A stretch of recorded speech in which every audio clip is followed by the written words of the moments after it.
அஸ்ஸலாமு அலைக்கும். Good morning. Hi viewers, எல்லோரும் எப்படி இருக்கிறீங்க? இன்றைக்கி சரியான சரியான மழை. இன்றைக்கி சண்டே மார்னிங். ஓமவல்லி இலையை காலையிலேயே அவிச்சு குடிச்சிட்டேன் மழையாக இருக்கிறனால. அப்புறம் முட்டை தோசை ஊற்றிக்கிட்டு இருக்கிறேன் எனக்கும் சின்னாவுக்கும். அப்படியே வெளியே முட்டை தோசை வேகிறதுக்குள்ள அப்படியே வெளியே உங்களுக்கு ஒரு சின்ன ஒரு வீடியோ. பசுமையை பாருங்கள், நல்லா மழை பெஞ்சிக்கிட்டு இருக்குது. நல்லா பச்சையாக நல்லா இருக்குது. பசுமையை விரும்புகிறவங்க இதை கண்டிப்பாக, விரும்பாதவங்க யாருமே இருக்க முடியாது. அந்த பக்கம் திராட்சை கொடி, இந்த பக்கம் பூஞ்செடி. என்ன தோட்டம்லாம் வைக்கலாம், அதை பராமரிக்கத்தப்பா பெரும்பாடாக இருக்குது.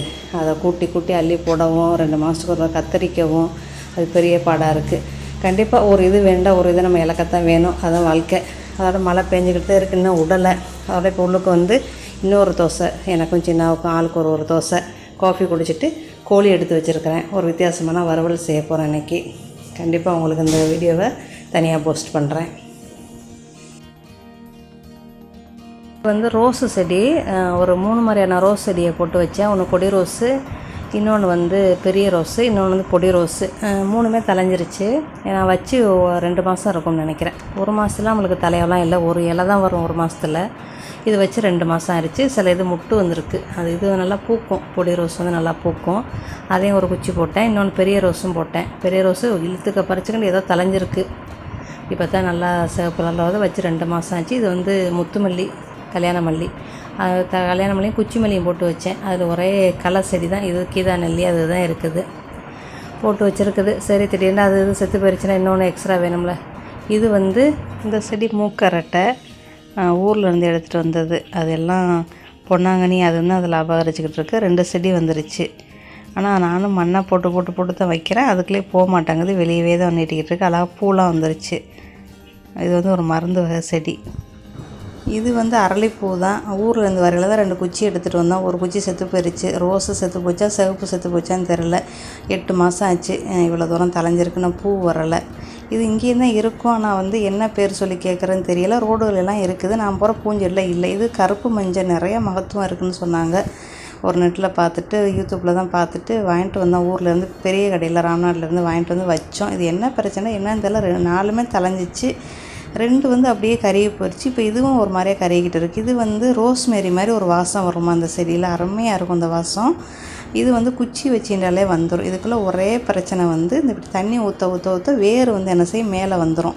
மேலே அப்படியே அந்த செடி என்ன செய்யும், அப்படியே பச்சை அப்படியே நிறம் மாறும். அப்போ நீங்கள் செடியை எடுத்து மேலே அழகாக மண்ணை தூவி மறுபடியும் மூடி வச்சுட்டீங்கன்னா உங்களுக்கு எத்தனை வருஷம் ஆனாலும் அது வீணாக போகாது. மறுமுறை உற்பத்தி பண்ணிடும். அது ஒரு 4 பக்கம் 4 தண்டை வச்சினாலே நல்லா வந்துடும். இது காஞ்சி போன மாதிரியே இருக்கும். தூக்கி மண்ணுக்குள்ளே வைங்க, அது 100கணக்கான செடி முளைச்சிரும் மண்ணுக்குள்ளே வச்சியண்டா. இந்த மாதிரி வச்சுன்னு இது 25 வருஷமாக என்கிட்ட இருக்கும். ஆனால் மாற்றி ஜாடி மாற்றி உற்பத்தி பண்ணிக்கிறேன். ஒரு இது சாகிற மாதிரி இருக்கா, சமயத்தில் இந்த வேறு மேலே வந்துடுது. அதான் ஒரு பிரச்சனை. நம்மளுக்கு உயரமாக இருக்குதா, சமயத்தில் தெரியாது. நம்ம நிறையா செடி வச்சுருக்கனால சில இதை அப்படியே விட்டுருவோம். இப்பப்போ நான் என்ன செய்ய கொஞ்சம் கவனமாக இருந்துக்கிறது. நிறையா கீழே வரைக்கும் தர வரைக்கும் ஒரு செடி செத்து போயிடுச்சு. எனக்கு சங்கடமாக போச்சு. அதோட பார்த்தா மேலே வேறு தான் பிரச்சனை. அதுக்கு என்ன செய்யணும், கொஞ்சம் மண் வச்சு நம்ம லைட்டாக மாதத்துக்கு ஒரு தடவை தூவி விட்டுறணும். அப்படி தூவி விட்டினா வருஷ கணக்கில் இருக்கும் இந்த செடி. சரியா? துணி இருக்குது, துணியை காய போட்டுட்டு அப்புறம் நம்ம என்ன செய்ய வேண்டியது, கீழே போக வேண்டியது. அயன் பண்ணுற வேலை இருக்குது. அது ரொம்ப நாளாக பெண்டிங்கில் இருக்குது அந்த வேலை. பார்த்திங்களா, அப்படி குழுன்னு நல்லா காற்றா இருக்குது. மழையும் விட்டுருச்சு.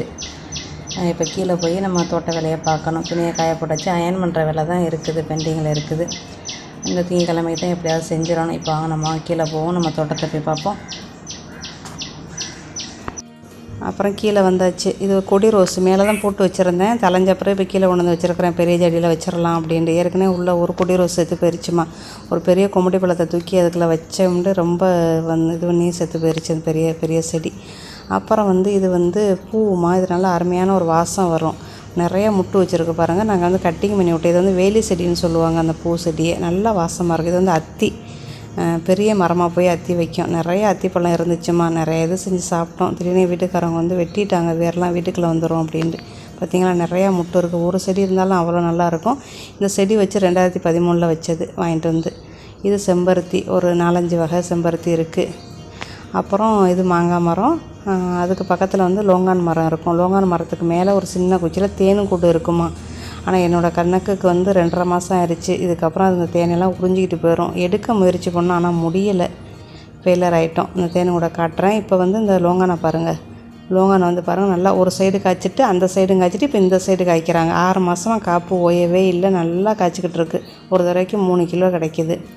ஆனால் காக்கா தான் கொத்தி வீசிடுது எல்லாத்தையும். பை கட்டி விட்டாலும் கொத்தி போட்டுருதுமா. இது வந்து இந்த மாதிரி கட்டிங் பண்ணி விட்டேன். அதுக்கு முதல்ல நல்லா காய்ச்சிச்சு. ஒரு 4 வருஷம் வந்து காப்பு இல்லை. ஏன்டா நான் ஒரு கொப்பை வெட்டி விட சொன்னோமா, 2 கொப்பை வெட்டணும், அதோட காப்பு இல்லை. சரி மாமரத்தை செஞ்சது மாதிரி இதையும் செஞ்சு ட்ரை பண்ணலாமேன்னு செஞ்சோம். நல்லா பலன் கொடுத்துருச்சுமா. இந்த பார்த்திங்களா, இங்கே தான் தேனுங்கூட்டு இருக்குது, உங்களுக்கு தெரியுதான்னு தெரில. ஆனால் தேன் வந்து எனக்கு தெரிஞ்சு இன்னும் 1 வாரத்தில் இது கண்டிப்பாக உறிஞ்சிக்கிட்டு போயிடும். ஏன்னா மணி டைம் ஆயிடுச்சு. அதுக்கு ஏற்கனவே அப்படி தான் ஒரு இது உறிஞ்சிட்டு சக்கையாக தான் தந்துச்சு. மாம்பழம் பழுக்க போட்டிருக்குறோம். அந்த லோங்கான் மரத்தை வந்து உங்களுக்கு எதுவும் காப்பு இல்லைன்னா நீங்கள் பாருங்கள், மரங்களை பாருங்கள். அதோட பட்டை நல்லா தடிப்பமாக இருந்தால் செதுக்கி விடுங்கப்பா. சரி, அந்த லிங்க் கீழே கொடுக்குறேன். அப்புறம் நம்ம வந்து கூட்டணும். கூட்டிகிட்டு எல்லா பக்கம் ஒதுக்கி இருக்குது. இன்னைக்கு இந்த வேலை தான். அப்புறம் இது வந்து மீசை குச்சிங்க, பூனை மீசை செடின்னு சொல்லுவாங்க. இது இனிப்பு இருக்கிறவங்களுக்கு ரொம்ப நல்லது. ஒரு குச்சி வச்சாலே ரொம்ப நல்லது, கலைஞ்சிரும். இது க்ரீன் டீ போட்டு குடிக்கலாம். அந்த லிங்க் கூட நான் வீடியோ கூட போட்டிருக்கேன். அந்த லிங்க் வேண்டாம் உங்களுக்கு தர்றேன், பாருங்கள். இயற்கை வைத்தியமாக செஞ்சுக்கிறேங்க. எதாக இருந்தாலும் வருமுன்னு காத்துக்கிறேங்க. எல்லா மரத்தையும் கொத்தியாச்சு. நேற்று ஒரு 5 மரம், இன்றைக்கி ஒரு 5 மரம், 10 மரத்தை கொத்திட்டேன். ஒரு 2 நாளைக்கு வந்து 10 மரத்தை கொத்தியாச்சுமா, சனி ஞாயிறு. இது கொத்தி வச்சதுக்கெலாம் காரணம் வந்து நம்மளுக்கு நல்லா மழை பெஞ்சிருக்கு, அதனால் கொத்தி வச்சுருக்கேன். இது வந்து இன்னொன்று சேர்ந்து ஒரு பழம் வாங்கிட்டு வந்தேன். அந்த விதையை போட்டேன். இங்கேருந்து அது இருக்குது. அந்த விதையை போட்டேன். அது நல்லா பனை மரம் மாதிரி, அது என்ன ஈத்தம்பழம் மரம் மாதிரி தலைஞ்சிருச்சு, பெருச்சம்பழம் மரம் மாதிரி. இதெல்லாம் வெட்டி வச்சுருக்குது. இன்றைக்கி எல்லாம் இந்த வேலை. இந்த எரிச்ச மண்ணெல்லாம் அள்ளி கொண்டு போய் என்கிட்ட வச்சுக்கிட்டுண்டா ஏதாவது விதை நடலான்ட்டு அள்ளி வச்சுருக்கிறேன். இந்த வேஸ்ட்டு கழிவு நம்ம போடுறதுனால நம்மளுக்கு என்ன யூஸ்ன்றா வந்து, நம்மளுக்கு வந்து வேஸ்ட்டு கழிவு நம்ம எப்போவுமே கம்போஸ்ட்டு செய்ய முடியாது. மழை காலத்தில் நம்மளுக்கு வந்து இது பண்ணி போயிடும். அதனால் நம்ம மரத்தை கீழே இப்படி போட்டோம்னா நம்மளுக்கு வந்து மறு வாரத்துக்கு நம்ம அதை கொத்தி விட்டு மண்ணுக்குள்ளே வச்சுட்டிங்கன்னா உங்களுக்கு நல்லா நாக்கலாம்பூச்சி உற்பத்தி ஆகும். அதுவே வேஸ்ட்டு கழிவு இல்லாத இடத்துல பார்த்திங்கன்னா நாக்கலாம்பூச்சி இருக்காது. இதை நான் ரொம்ப நாள் சென்று தான் தெரிஞ்சுக்கிட்டேன். வேஸ்ட்டு கழிவு கூட நம்மளுக்கு நாக்கலாம்பூச்சி வருது அப்படின்ட்டு. நம்மளுக்கு சாணம், கோமியம் அதெல்லாம் வெளிநாட்டுக்காரர்களுக்கு கிடைக்காது. அதெல்லாம் இருந்தால் நம்ம வந்து நாக்கலாம்பூச்சி உரம் ரெடி பண்ணலாம். அதெல்லாம் நம்மளுக்கு கிடைக்காது. அதனால் நம்ம இப்படி ஒரு செஞ்சுக்கரலாம். நம்மகிட்ட இருக்கிற பொருளை வச்சு மரத்தை கீழே கொட்டி விட்டுட்டு மறு வாரம் நீங்கள் மண்ணுக்குள்ளே வச்சு நோண்டி வச்சுருங்க. உங்களுக்கு நல்லா நாக்கலாம்பூச்சி உற்பத்தி ஆகும். இது மறு வாரத்துக்கு எல்லாமே நோண்டி வச்சுருக்கிறேன். ஒரு நாளைக்கு ஒரு செடிக்கு நம்ம வேஸ்ட்டு கழிவை போடலாம். போட்டு மறு வாரத்துக்கு இது பண்ணி வச்சுருங்க. இது வந்து வாசனை புல். ஒரு தூர் வச்சேன், பார்த்திங்கன்னா நிறையா செடிகள் வந்திருக்காங்க. ஒரு தூரே நிறையா செடி வந்திருக்கு. அப்புறம் எல்லாத்தையும் கழுவி வச்சுட்டு நம்ம நொச்சி இலை பிடுங்கி வச்சுருக்கிறேன். தலைக்கு கழுவி ஊற்றுறதுக்காண்டி. கொஞ்சம் தலைவலியாக இருக்குது. இயற்கை வைத்தியம். பட்டையாகவும், அதாவது வேப்ப மட்டையாகவும் நொச்சி இலையும் போட்டு தண்ணியை ஊற்றி கொதிக்க வச்சிட வேண்டியதுமா. வேப்ப மட்டை இல்லாதவங்க இஞ்சியை நச்சு போடுங்க, சரியா? அதை கொதிச்சுக்கிட்டு இருக்கிற நேரம் நான் வந்து கோழியவும் ரெடி பண்ணிட்டேன். கோழி சுத்தம் பண்ணி அதையும் ரெடி பண்ணியாச்சு. இது ஒரு வித்தியாசமான வறுவல், ரொம்ப ஈஸியாக செய்யக்கூடிய வறுவல். கண்டிப்பாக உங்களுக்கு நான் போஸ்ட் பண்ணுறேன். கண்டிப்பாக என்ஜாய் பண்ணுங்கள், சரியா?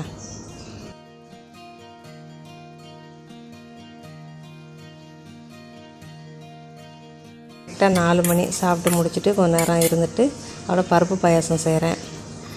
பருப்பு பாயாசம் லிங்க் ஏற்கனவே நான் வந்து வீடியோ போட்டிருக்கேன். அந்த லிங்க் கீழே கொடுக்க. ரொம்ப ஈஸியாக செஞ்சிடலாம் அந்த பருப்பு பாயாசம். பருப்பும் சவரிசி இருந்தாலே போதும், அருமையாக இருக்கும். பருப்பு பாயாசம் பிடிக்காதவங்களுக்கு கூட பருப்பு பாயாசம் ரொம்ப பிடிக்கும். ரொம்ப ரீச்சாக ரொம்ப நல்லாயிருக்கும். என் வீட்டுக்காரவங்களுக்கு ரொம்ப பிடிச்சது இந்த பருப்பு பாயாசம். பருப்பு பாயாசமும் ரெடி பண்ணியாச்சு. ரெடி பண்ணி அதையும் சாப்பிட்டுட்டு இப்போ கரெக்டாக 5:30 மணி. இப்போ நாங்கள் வந்து வெளியே போகிறோம். பேரனை போய் பார்க்க போகிறோம். கிளம்பியாச்சு. கடையில் உட்காந்தாச்சு. அதோட ஒரு இடத்துல நின்றுட்டு அதோட நாங்கள் போய்கிட்ருக்குறோம் மகா வீட்டுக்கு. பேரனை போய் பார்க்க. பேரன் வந்து அத்தம்மா வீட்டுக்கு போயிருக்காரு. மருமகன் போய் எடுக்க போயிருக்கு. சரி, அதுக்கெலாம் வந்துடுவாருன்ட்டு போய்கிட்ருக்குறோம். போகிற வழியில் பாருங்கள், புத்துராஜா போகிற வழியில் வந்து நம்மளுக்கு எல்லாம் பனைமரமாக இருக்கும். இந்த இடத்துல தான் இந்த இடத்துல பார்க்கலாம் நம்ம. அப்புறம் ஒத்த வீடாக இருக்கும். புத்துராஜா சைபஜியா வந்து ரொம்ப ஒரு அமைதியான ஒரு இடம். நல்லா விஸ்தீரமான ரோடுகள், ரொம்ப அமைதியாக இருக்கும். அமைதியை விரும்புகிறவங்க சைபஜியா புத்துராஜியாவில் வீடு வாங்கிட்டு இருந்தீங்கன்னா ரொம்ப என்ஜாய் பண்ணுவீங்க கண்டிப்பாக. நாங்களும் ஏறக்குறைய அங்கே தான் இருக்கிறோம், சரியா? அதோடு போய்கிட்ருக்குறோம். இங்கே வந்து புத்துராஜியாவில் வந்து எல்லா அரசாங்க ஆஃபீஸுகளும் இங்கே இருக்கும். நம்ம பற்றிலாம் நல்லா க்ரீனாக நல்லா மழையோட கொஞ்சம் இருக்கும். அப்புறம் கொஞ்சம் குளங்கள்லாம் இருக்கும் புத்துராஜியாவில். அப்புறம் போகிற வழி பில்டிங்களும் காம்ப்ளெக்ஸ் எல்லாம் அதுவும் எல்லாமே இருக்கும். அதெல்லாம் இப்போ உள்ள காலத்தில் எல்லா நாட்டிலையுமே இருக்கத்தான் செய்யுது. இது ஒன்றும் ஒரு அதிசயம் ஒன்றும் கிடையாது என்னை பொறுத்த வரைக்கும் கேட்டால். இது எல்லாம் நம்மளுக்கு போகிற வழி அவ்வளோதான். இப்போ வந்து நீங்கள் வந்து ஒரு சாத்தை கடைன்ற ஒன்று இருக்கும் இங்கே காஜாங்கில். ஃபேமஸ்ஸு சாத்தை கடை. சாத்தைக்கே ஃபேமஸான ஒரு கடை ஏரியா இங்கே தான் இருக்குது. பாருங்கள், நானும் உங்களுக்கு இதை எடுக்கலான்னு பார்த்தா பார்த்தீங்களா, இது தான் நல்லா வீடு மாதிரியே இருக்கும். சாத்தை நல்லா ரொம்ப ரொம்ப டேஸ்ட்டாக இருக்கும். சாத்தைக்கு ஃபேமஸான ஒரு இடம். அப்புறம் மக வீட்டுக்கு போயிட்டோம். பேரனை வந்துட்டார். அத்தம்மா வீட்டுக்கு போயிட்டு குறைகள் நிறைகள் எல்லாத்தையும் சொன்னார்.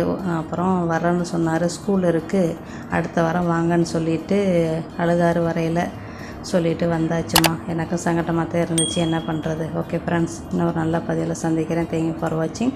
உங்களுக்கு இந்த வீடியோ பிடிச்சா லைக் பண்ணுங்கள், கமெண்ட் பண்ணுங்கள். இது வரைக்கும் நம்ம சேனலை சப்ஸ்கிரைப் பண்ணலைன்னா சப்ஸ்கிரைப் பண்ணி வச்சுக்கிறேங்க. தேங்க்யூ.